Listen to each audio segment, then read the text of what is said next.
ಬಡವರ ಬಂಧು ಸಚಿವ ಡಿ ಸುಧಾಕರ್ ಇನ್ನಿಲ್ಲ.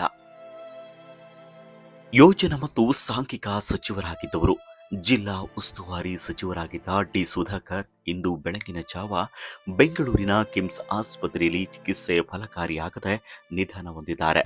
ಶ್ವಾಸಕೋಶದ ಸೋಂಕಿನಿಂದ ಬಳಲುತ್ತಿದ್ದ ಅವರು ಚಿಕಿತ್ಸೆಗೆ ಸ್ಪಂದಿಸದೆ ಕೊನೆ ಉಸಿರನ್ನು ಎಳೆದಿದ್ದಾರೆ.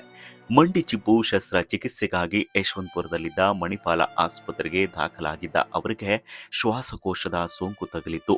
ಯಶವಂತಪುರ ಆಸ್ಪತ್ರೆಯಿಂದ ಎಲೆಕ್ಟ್ರಾನಿಕ್ ಸಿಟಿಯಲ್ಲಿರೋ ಕಿಮ್ಸ್ ಆಸ್ಪತ್ರೆಗೆ ಅವರನ್ನ ಸ್ಥಳಾಂತರ ಮಾಡಲಾಗಿತ್ತು. ತಜ್ಞ ವೈದ್ಯರ ಸತತ ಚಿಕಿತ್ಸೆ ನಂತರವೂ ಕೂಡ ಅವರು ಚೇತರಿಸಿಕೊಳ್ಳದೆ ಕೊನೆ ಉಸಿರನ್ನ ಎಳೆದಿದ್ದಾರೆ. ಡಿ ಸುಧಾಕರ್ ಅವರು 1961 ಮಾರ್ಚ್ 28ನೇ ತಾರೀಕು ಜನ್ಮಿಸುತ್ತಾರೆ.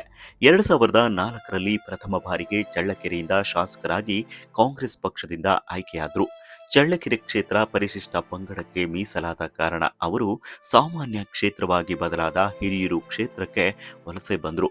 2008ರ ಚುನಾವಣೆಯಲ್ಲಿ ಕಾಂಗ್ರೆಸ್ ಟಿಕೆಟ್ ಸಿಗದ ಕಾರಣ ಪಕ್ಷೇತರರಾಗಿ ಸ್ಪರ್ಧೆ ಮಾಡಿ ಜಯಗಳಿಸಿದ್ರು. ಬಿಎಸ್ ಯಡಿಯೂರಪ್ಪ ಸರ್ಕಾರಕ್ಕೆ ಬೆಂಬಲ ಘೋಷಣೆ ಮಾಡಿ ಸಮಾಜ ಕಲ್ಯಾಣ ಇಲಾಖೆ ಸಚಿವರು ಕೂಡ ಆದರು. ಇನ್ನು 2013ರಲ್ಲಿ ನಡೆದಂತ ಚುನಾವಣೆಯಲ್ಲಿ ಕಾಂಗ್ರೆಸ್ ಪಕ್ಷದಿಂದ ಅವರು ಮತ್ತೆ ಆಯ್ಕೆಯಾದರು.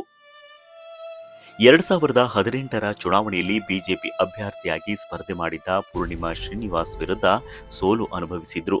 ಇನ್ನು 2023ರಲ್ಲಿ ಕಾಂಗ್ರೆಸ್ನಿಂದ ಮರು ಆಯ್ಕೆಗೊಂಡು ಸಾಂಖ್ಯಿಕ ಮತ್ತು ಯೋಜನಾ ಸಚಿವರಾಗ್ಬಿಟ್ರು. ಚಳ್ಳಕೆರೆ ಹಿರಿಯೂರು ಕ್ಷೇತ್ರದಲ್ಲಿ ಜೈನ ಸಮುದಾಯದ ಮತ 100 ದಾಟೋದಿಲ್ಲ ಅಂತೆ. ಆದರೆ ಇತರ ಸಮುದಾಯಗಳ ಪ್ರೀತಿ ಸಂಪಾದನೆ ಮಾಡಿದ್ದ ಅವರು 4 ಬಾರಿ ಶಾಸಕರಾಗಿ ಆಯ್ಕೆಯಾಗಿದ್ರು. ಜಿಲ್ಲಾ ಸಹಕಾರ ಕೇಂದ್ರ ಬ್ಯಾಂಕ್ಗೆ ಅಧ್ಯಕ್ಷರು ಆಗಿದ್ರು. ಕಳೆದ 20 ವರ್ಷಗಳಿಂದ ಡಿಸಿಸಿ ಬ್ಯಾಂಕ್ ಅಧ್ಯಕ್ಷರಾಗಿದ್ರು. ಇನ್ನು ಸಹಕಾರ ಕ್ಷೇತ್ರವೇ ಚುನಾವಣೆಗೆ ಮೆಟ್ಟಿಲಾಗಿತ್ತು ಎನ್ನಬಹುದು. ಸಾವಿರಾರು ಮಹಿಳಾ ಸಹಕಾರ ಸಂಘಗಳಿಗೆ ಸೌಲಭ್ಯವನ್ನ ನೀಡಿದ್ರು.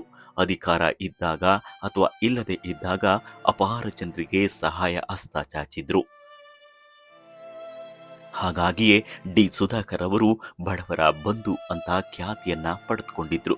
ನಿಜಕ್ಕೂ ಇವತ್ತು ನಮ್ಮೊಂದಿಗೆ ಇಲ್ಲ, ನಮ್ಮನ್ನ ಅಗಲಿ ಇಹಲೋಕ ತ್ಯಜಿಸಿದ್ದಾರೆ. ಅವರ ಆತ್ಮಕ್ಕೆ ಶಾಂತಿ ಸಿಗಲಿ ಎಂದು ಕೋರೋಣ.